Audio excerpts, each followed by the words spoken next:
And then it's my pleasure to introduce Meg and Jamie McLane, who will be our speakers this morning.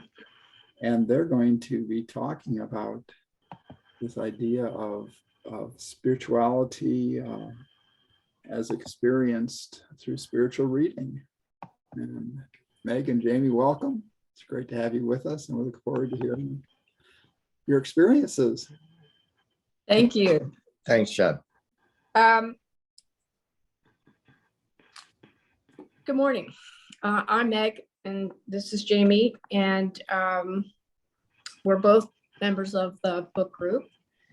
We've been members of St. Boniface since, we're trying to recall, late 2018, early 2019.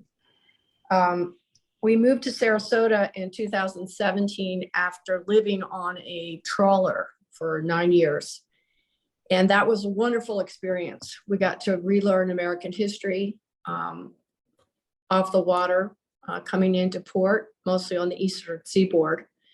But one of the great experiences about that was we got to go into different churches all the time, mostly Episcopal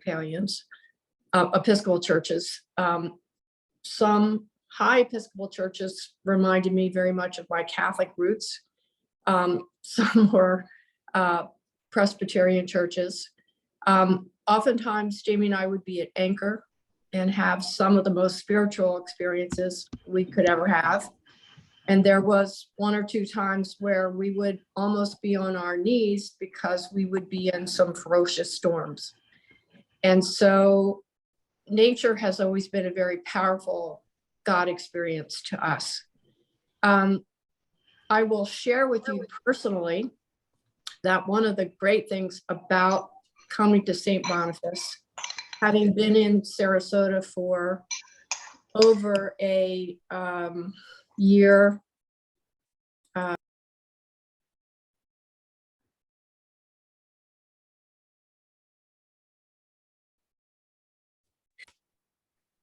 You're muted.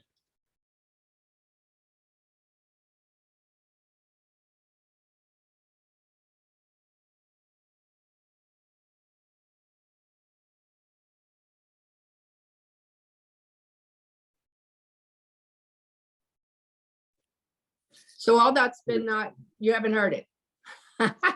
Sorry.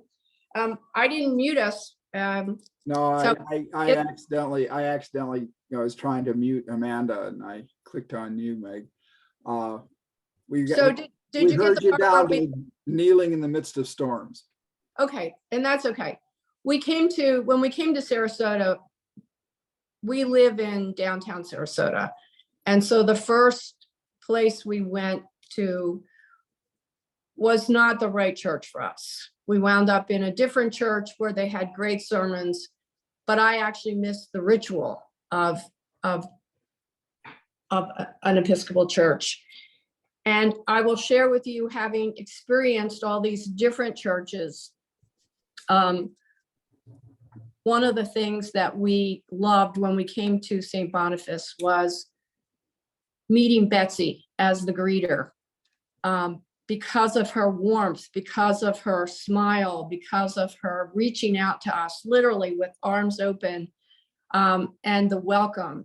And she said, you know, we're so glad you're here. Tell me a little bit about yourself. She let us go into church, and then she was there right after we came out.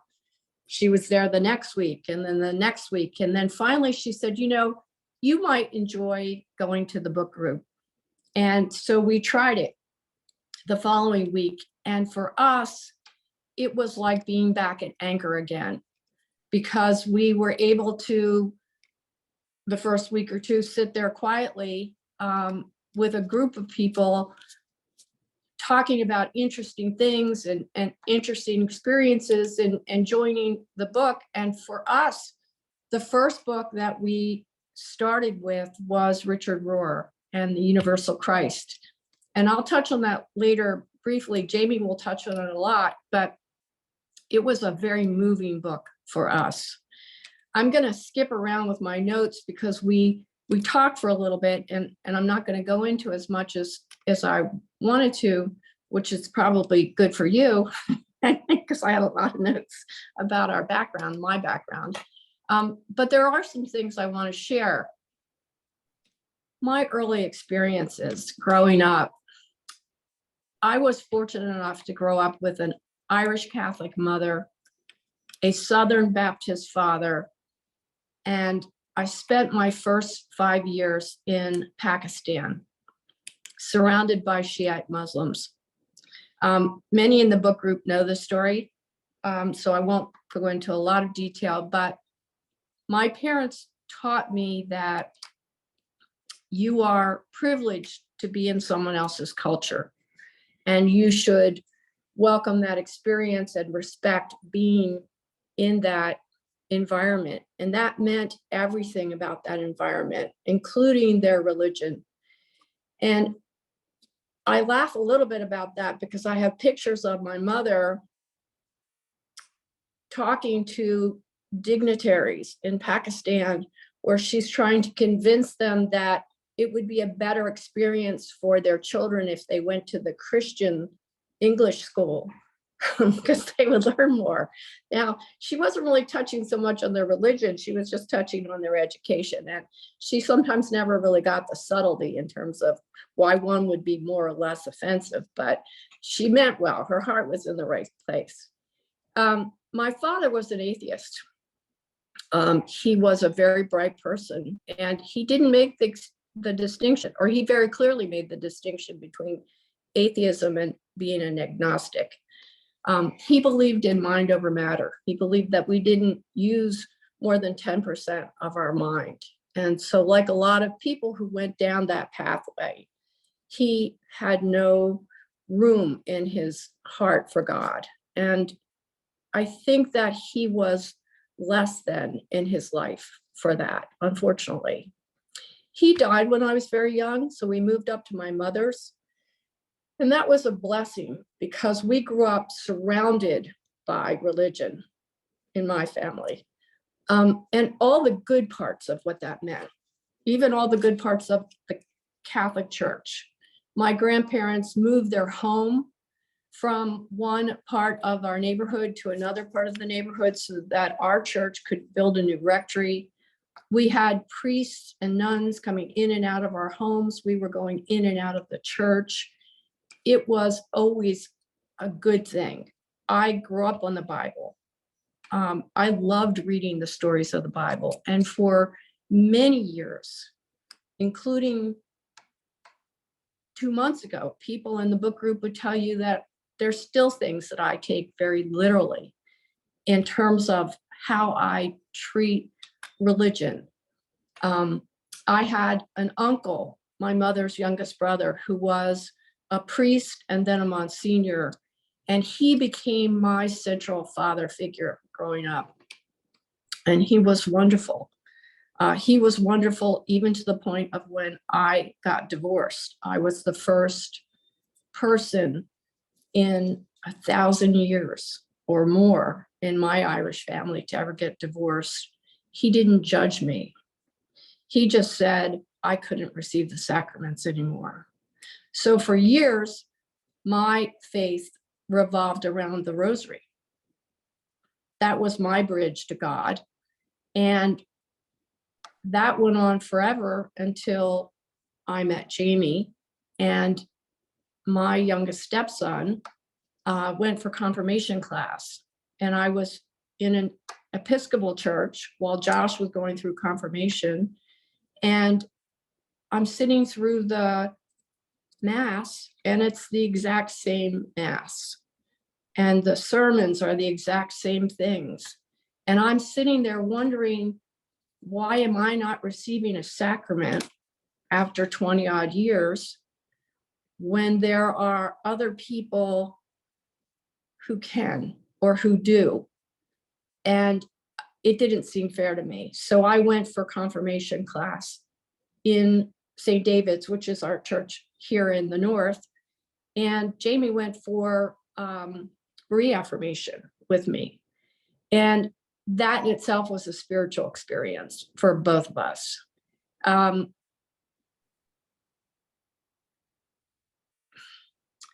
I would say to you that why does all this matter? Why is it different than what happened in the book club? I believe that you're touched by God. And right now you're touched by God because I have 4 pages of just my history before I even get to the books that I'm not going through, and you don't have to hear it. But I think that we're touched by God because when we joined the book club, Sandy Wilbur was still there. And so I got to hear a little bit about her very quiet wisdom. I got to experience her kindness because Jamie had to have a minor operation, and she reached out to a complete stranger and called me in the middle of the evening to say, we're all praying for you. I didn't even know who she was, but at that night, she told me how severe her headaches were. I didn't even realize what was going on. She didn't even realize at that time what was going on. We got to know John Butterfield. And I loved John's comments all the time about telling the book group to keep it real, that he didn't want us to go into some philosophical discussion about what we all knew or what we all thought or what other book we read. He wanted to know what this book that we were reading at that time, how did that make us feel? He kept bringing us back to the center. And that's always sort of been my goal as I went into the book group each week. Like, how are we being centered by what we're saying? And so as I think about what the book group means to me and how did it influence my spirituality, I think of a couple things. I think about when I was looking at some of the other sessions, I think about what Rita said in Michael's talk, where she says, let me find it.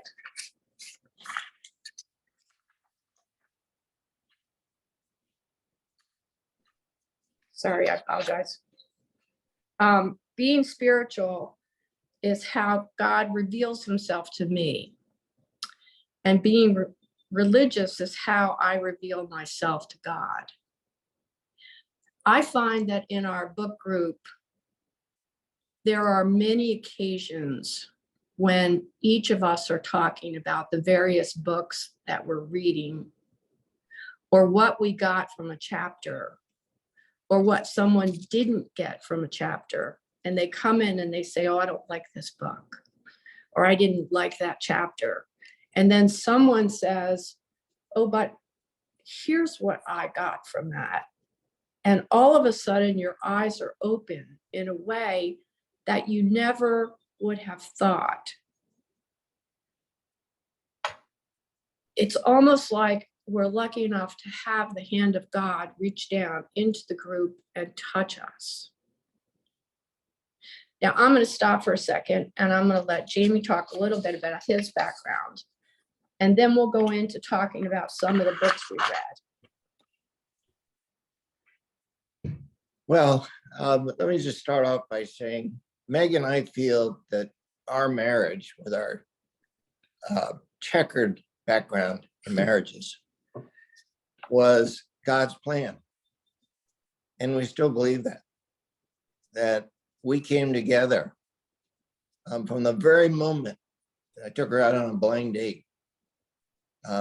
We were partners. And we really still to this day feel it was God's plan. I'm basically a Presbyterian, I don't even know how to say it, a Presbyterian. My great-great-grandfather was a Presbyterian minister in New York. I grew up basically around the New York City complex, either living in it or in the southern part of Connecticut. He was Reverend of the First Presbyterian Church on Madison Avenue, and then started a church over in Williamsburg when the church was splitting apart in the Brooklyn area, to sort of salvage that church. And interesting, it was being split up by the issue of abolitionism. And this is in the 1840s, 1850s. But not only that, he was a director of the Union Theological Seminary. He actually was asked to put together by the American Bible Society to put together various inputs that people had on the Bible for a standard version of the Bible for the American Bible Society. My great-grandfather, again on my dad's side, it was his mother's dad, was the Bishop of New York at St. John the Divine. And so Dad was brought up helping him with his vestments and things like that before services. So needless to say, we were a very strong Episcopal family, and whether we liked it or not, we are going to church today. When you're 8, 9, 10, 11, 12, so the last thing you want to hear. And not only are we going to church today, but you're going to wear your nice jacket, you're going to wear a tie, and get rid of those raggedy old sneakers and put on decent shoes. So off we did. I then went to St. George's School up in New England, which is an Episcopal prep school, where I was involved with the church services there, principally in the choir. But we had chapel every day and twice on Sundays. Then at Yale, I was one of the few people that would get up at 9 o'clock on Sunday morning and go over to the chapel and hear our chaplain, William Sloane Coffin. William Sloane Coffin was one of the great minds in civil rights. William Sloane Coffin would preach from the pulpit the way I imagine Jonathan Edwards preaching from the pulpit or yelling at you from the pulpit about damnation and sin and all these different things. But of course, his theme was civil rights and was very, very influential on me. And he kept asking us in these sermons, and he'd point at you, he'd say, "What are you doing to make a difference?" And you sort of sit there and say, wow, what am I doing to make a difference? And it sort of planted that seed in me that I've tried to carry forward. I had a lot of my career was in New York City. The church next to the building I lived in was the Brick Presbyterian Church on Park Avenue. So I went back to the Presbyterian Church. I became an elder in the Presbyterian Church there. I then moved to London. And in London, I was just so taken by St. Paul's and the choir at St. Paul's. We would go to St. Paul's Cathedral in London on Sundays. It was a very, very fortunate thing to be able to do. And then, anyway, after I was divorced or separated in early 1997, I picked up a book called Conversations with God by Neil Donald Walsh. And there were just a couple of things I'll highlight from that. Only when you require no approval from outside yourself can you own yourself. I am always with you, even to the end of time. Dare to enter your own relationship with God. Subsequent to that, I decided I'd read the Bible. And actually, it was a challenge that we had in St. David's to read the Bible in 90 days. It took me 120, but I read it from Genesis 1:1 to Revelations 22:21, which is the last verse of Revelations. I learned a lot from that, but I also, a lot of it didn't apply to today in my mind. So I needed more than that. I found that religion and the structure of religion and the process of religion in the churches got in the way of my spirituality.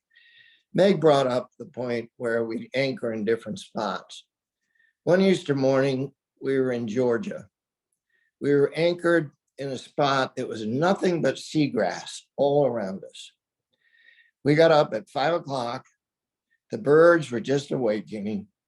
We sat out on the fantail and read on Easter Sunday, read passages from the Bible to each other while the sun rose. That was Easter. That was the true feeling of Easter that you can't find in a church. You can't find, it's your communication through nature with God.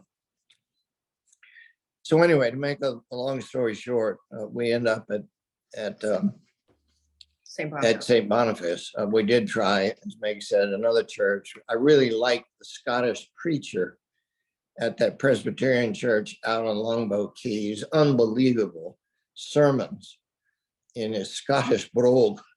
And he would talk with his Scottish brogue the way you do in the Presbyterian church. And it was unbelievable. I mean, that really got to me. But what we both realized is the sermons are great, but there's no sacrament. And the sacrament to us is very important. So we kept looking. And I'm not sure how we found St. Boniface, to be honest. I guess somebody said there's a church out in Siesta Key that you want to try. Well, we walked in and Meg told the story, and we knew right away this is a church for us. And then we learned about the book group and got involved with the book group. And I have to say that book group has brought my spirituality way, way back. I mean, we look forward to each week having these discussions from reading a book, different books, different perspectives. And I'm going to let Meg turn over to her books and then I'll come back. But I just found Richard Rohr was the first book when we started, when he said, Christ is not Jesus's last name. I said, what? To myself, and then dug into it. And since then, and the last book that we read, The Diary of Jesus Christ by Bill Kane, is a playwright. Just from the beginning to just the last one, makes you understand Jesus as a human and Jesus as Christ. Two very different personas. I just can't say enough about the book group, and probably what's most important is the sharing that goes on in the book group and the diversity of the book group in terms of backgrounds, in terms of religious strengths, and on and on. So back to you. Okay, so I'm looking at the time, which is 10:33, and I know that's not my role. I know that's your role, Brother John, but let me just, I'm going to suggest something here. I picked a couple books, books that that were very meaningful to me. One was Richard Rohr, The Universal Christ. One was Elaine Pagel's Why Religion. Matthew Fox, Julian of Norwich. James Martin, The Jesuit Guide to Everything. And I'm going to briefly talk about them. Oh, also the God of Love, A Guide to the Heart of Judaism, Christianity, and Islam, Maribel Starr. I'm going to briefly say one or two sentences, not the page of notes, because I want to open it up to the people that are here to get their insight. But I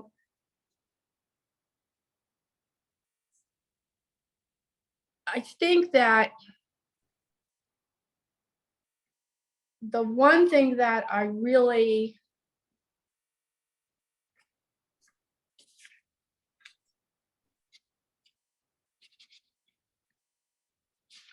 if I can find the note. The one thing that I really thought was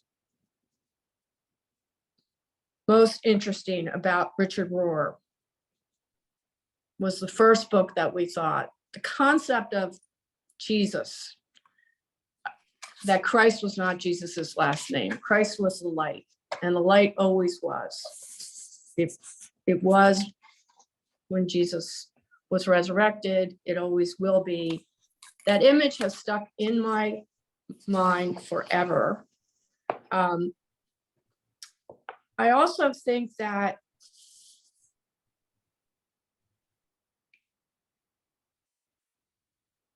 Rohr has this way of saying things, that ideas matter. And he introduced the concept in a way that I had heard before because I went to a Jesuit college, but I didn't really get. And I have to tell you that my uncle, who was the Monsignor, was horrified when I went to a Jesuit college because he thought that they were not really Catholic. But I think that I always have pursued learning. I took extra philosophies. I took extra theologies. I wanted to, like, I've been searching for God for so long. I once had a priest tell me that I make it too hard. And when I read Rohr and when I listened to the people in the group, what I learned was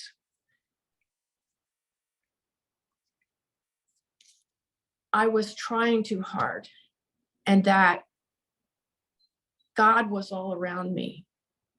And that this idea of atonement, this idea of having to work so hard to get God to pay attention wasn't necessary. It was a man-made concept. And Rohr, I think, is great because all of a sudden we're not being taught what to see, but how to see. Let me just interject one thing. One of the things Rohr said, because we do get his daily meditations and whatnot, that really builds on Meg's point, is when he cites Meister Eckhart, when he says, God asks only that you get out of God's way and let God be God in you. Exactly what you're talking about. Now you know why we're a pair, because he says it so much better than me. Elaine Pagels. We did Elaine Pagels probably as the second or third book after we joined. And this is a woman who she wrote the Gnostic Gospels. She went to Stanford, she went to Harvard. She specialized in Arabic languages. Her parents were agnostic. She found religion with Billy Graham, and then she lost it when a friend of hers who was Jewish died, and she found out he couldn't go to heaven. And she decided to search out why. What was it about religion that was so siloed? My word, not her word. And then tragedy struck her. She lost her son to a heart defect by the age of 6, and then she lost her husband 2 years later after they had adopted 2 children. And he fell in a climbing accident. And how she didn't go into a rage, I kind of have an idea, but I don't. It's presumptuous of me. But like a lot of people in academia, she compartmentalized. And so if you read her book, she will tell you that she doesn't necessarily believe in God. But this is a woman who seeks comfort with monks, tapestry monks. And she goes to church to hear music.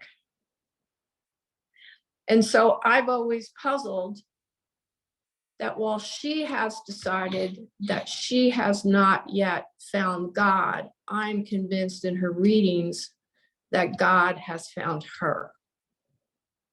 And so I love this book and her other books that I've read because I believe that God touches you. And sometimes he touches you often, and you're lucky enough to realize it, but that he'll still continue to touch you as many times as necessary. And so this is one of my favorite books. Maribel Starr, I don't know her as well as so many of you do in the book group. And so I'm hoping that you'll come in after me today and back me up on why she's wonderful. But I love the book, God of Love, Guide to the Heart of Judaism and Christianity, where she takes the three monotheistic religions and she finds the way to find the unity amongst them. Matthew Fox, Julian of Norwich. I love this book because I love Julian of Norwich. I love the woman who said, all shall be well, and all shall be well, and all manner of things shall be well. C.S. Lewis described to his friend Owen Barfield, quoting that quote, that this is a woman who has reviled Thomas Aquinas with reconciling Aristotle and Christianity.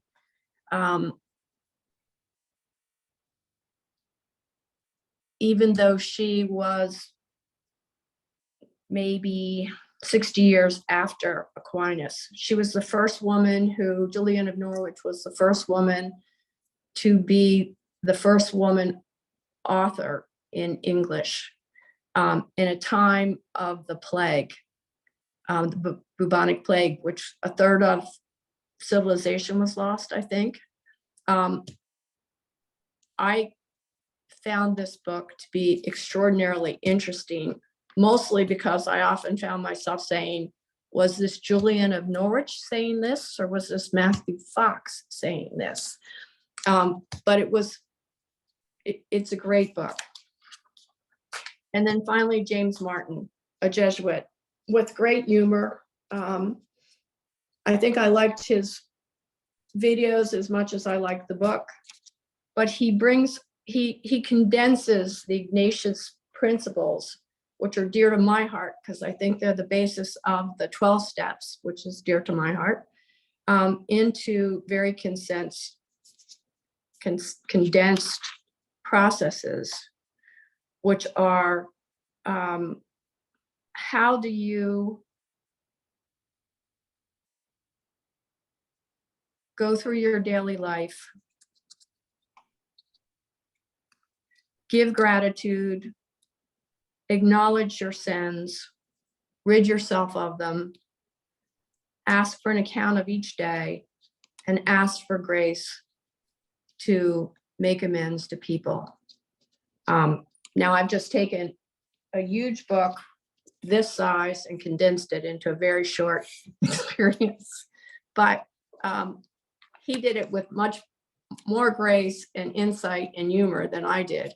But for time's sake, I'm rushing forward. Let me just wrap up and say, for those of you that aren't part of the book group, what's meaningful to me is this group, once it enters the room, and we're there for an hour, everyone is candid, they're open, they're vulnerable, they're experiential from the point of view of the experiences they've had and how it ties. I think there are 3 couples, there are 4 Catholic, former Catholic priests, of which Michael is one, an Episcopal monk, John, a novelist, a psychologist, and many others from different parts of the country, different backgrounds, different perspectives on religion and spirituality.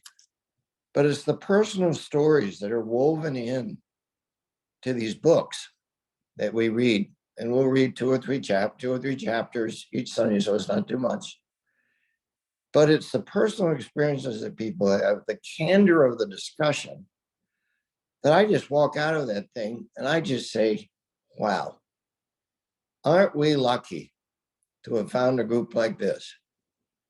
Because that is what has made my spirituality. I go to church, I go through the routine and whatnot, but I feel a little bit blocked. And that's my problem. That's church's problem. But I then take that, and I'm glad I go, because I like parts of the ritual and I love some of the sermons. But we then go and talk about these different perspectives that come out of these books and our different experiences in life and tragedies in many cases, and how people have evolved from them. I just found has brought my spirituality totally forward, just to an integral part of my life. And that's what the book group and the Center for Spiritual Transformation to me is almost the same. I don't quite understand all the things that CSC does, but I just find that is my center for spiritual transformation. One last thing, following on Jamie's thought, I would share with you that through the things that I learned in the book group, I have found my appreciation for what I experience in church to be greater. And through the generosity of what people share. I mean, again, I alluded earlier that there are times when I've walked in or Jamie's walked in where we didn't get something. There was a chapter or a book. I call it the dark book. But there was something that we read that I was like, oh my gosh, I'm not.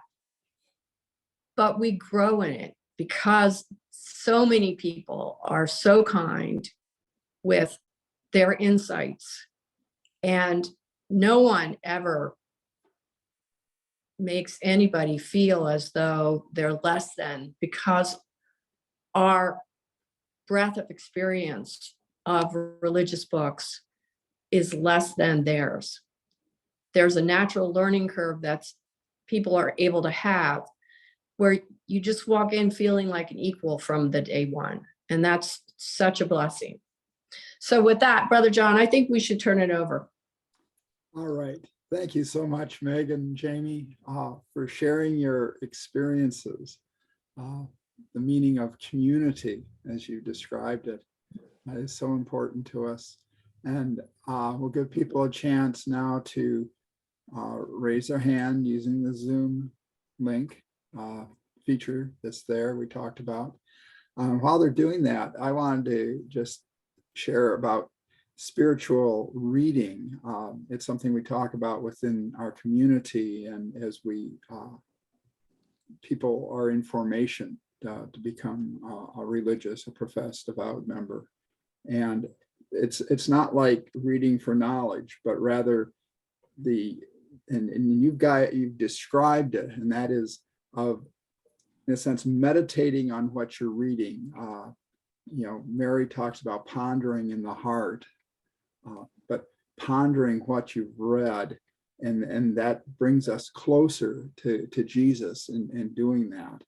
And then in our prayer time, and I encourage people to journal, but to share those meditations in your prayer time and your conversations with God or with Jesus, what you've taken, and you've been doing that, and thank you so much for what you've shared. I want to thank all of you that are part of the book club for what they've shared to help me grow. All right. Who wants to raise their hand? I don't see any hands up yet.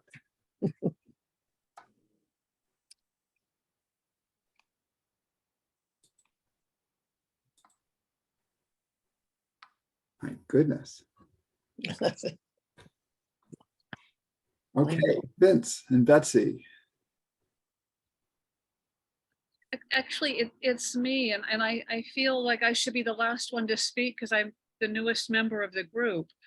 But for so many years, I couldn't join you all because of what I was tied up doing Sunday morning, and so it has been such a gift for me to be able to participate with you all. And Meg and Jamie, you put it so well, how people that the generosity, the candor with which people share their insights, their feelings, good and bad.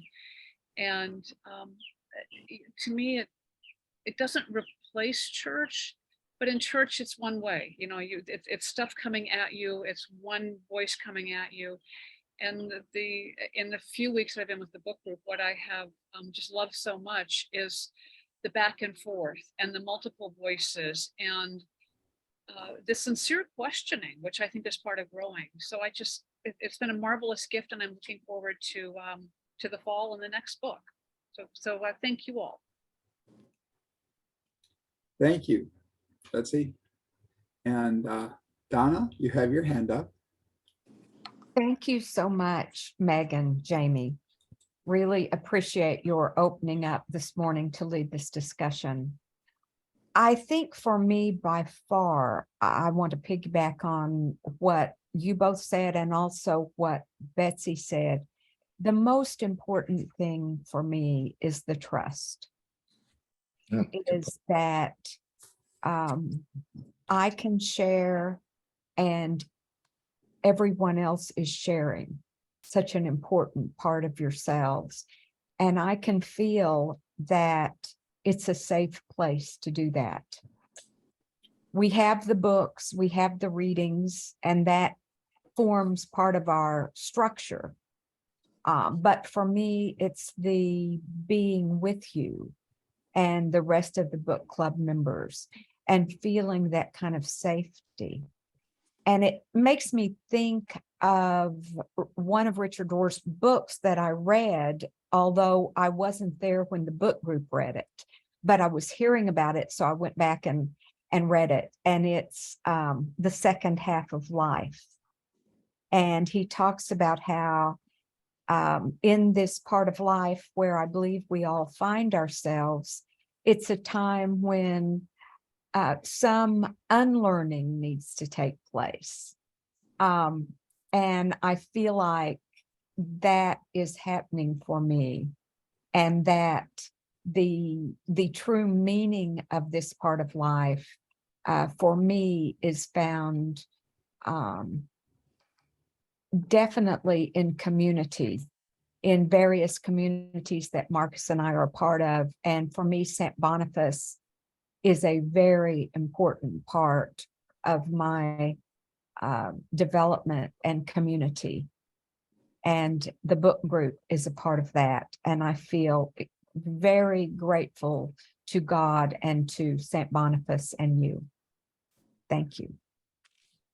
Meg, you're a presenter. You don't have to raise your hand. You can just respond to people. No, I was thinking about that, but I was also thinking about when Donna was saying about this, the trust issue. Jamie and I both looked at each other and under our breath said that was such a good point. I think that one of the things that I may take for granted, although I didn't mean to, is we walked into a perfect situation that had been created. And I'd like to give a big shout out to Vince. And I can hear Vince already saying, oh no, I need to give out a big shout out to the person who was there before me, because that's what he always does. But I think of a leader who not only helps to coordinate the weekly sessions, but also the person who is there every week, all the time, sending out the thoughtful follow-ups, which also includes, oh, here's a YouTube video. Here's some article you should read, or if you haven't seen Richard Rohr's meditation on Tuesday, you should do this. And I'm sloppily filling some big shoes here, but as you can just see by the three things I've mentioned that I don't do as regularly as Vince does. I mean, we have been fortunate to have a great leadership and And I think that that all helps us, you know, as we've nurtured each other. And so I want to give Vince a big shout out.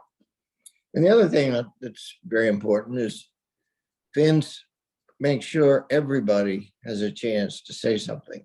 You don't have to say something, but he makes sure that everybody that wants to say something gets a chance. And that's very important when you're building a community like this.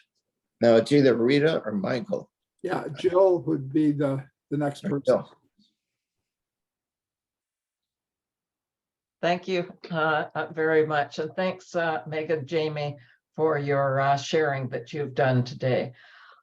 You reminded me of the books that I have read because of this particular book group, and the recognition that I've always been a reader, and it was usually through my local library that I would get the books. And I wouldn't have normally gone into the religious section to choose books at all. And so it's through this particular book group that I am finding other books, a whole new section of the library. And it is through my time in Florida that I am broadened further, because I belong to the Ringling Literati Book Club.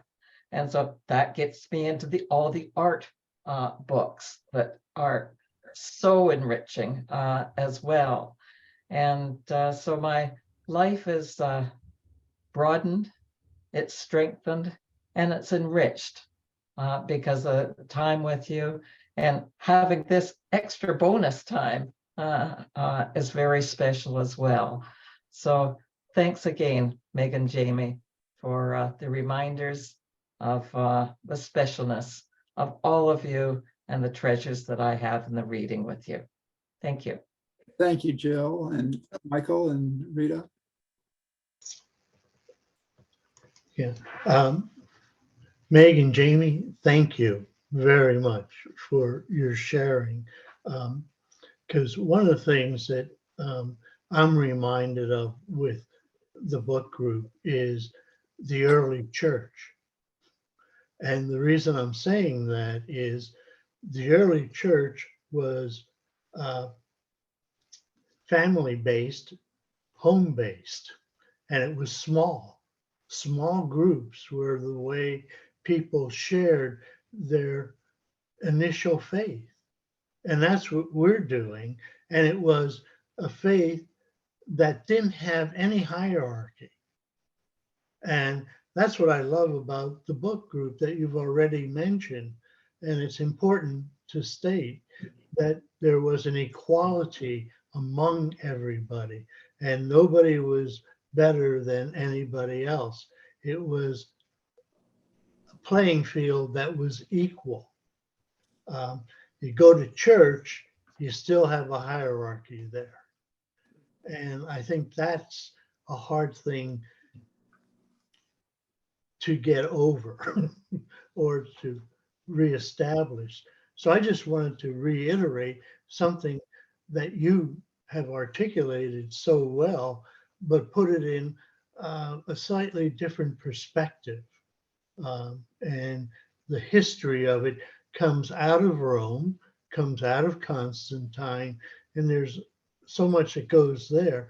But I love the book club because you could put me down as a priest as my, occupation, career, but there we're equal in sharing our faith. And that's what it's all about. And I thank you for that, all of you. I'm going to add something really quickly. I just love how the Spirit plays with us. You were so hesitant, Meg, about doing this, and you were so right, you and Jamie, to be the people to do this. And I thank the Spirit, and I thank you too for saying yes. Amen. I will add a personal note. I don't always get fed at church. I always get fed with Eucharist, but not always inside church. But I never come out of Sunday morning book group without feeling like I've had full, I'm satisfied.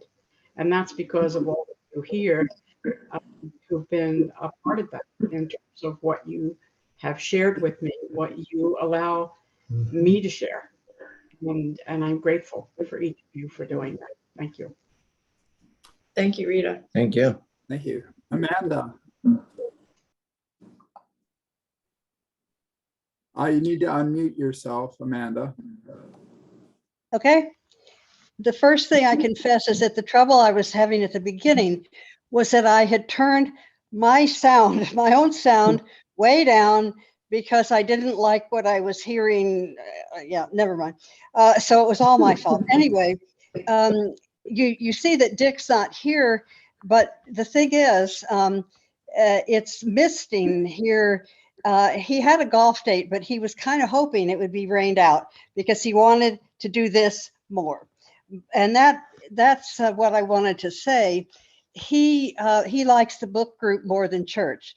And I try to like them both in different ways, not putting down church as much as he is these days. But I think I understand the gift of both of these things. And truly, the gifts are feeding in different ways. And I'm very grateful too. I remember, Meg and Jamie, when we first saw you at St. Boniface, and we were so pleased to see other St. David's people there. And we were just saying, oh, please, stay here, stay here. You were probably thinking, why don't we stay here? Whereas we'd been at Boniface for a long time, just when we were renting for the month, but now, we were there for months. But I think that the words that have been used already, the trust, the learning, the non-hierarchy, are ring so true. And what I like the most is that we sometimes come needing something from the group. But what we may not know is that after we express some sort of need, our neediness is a gift to the group.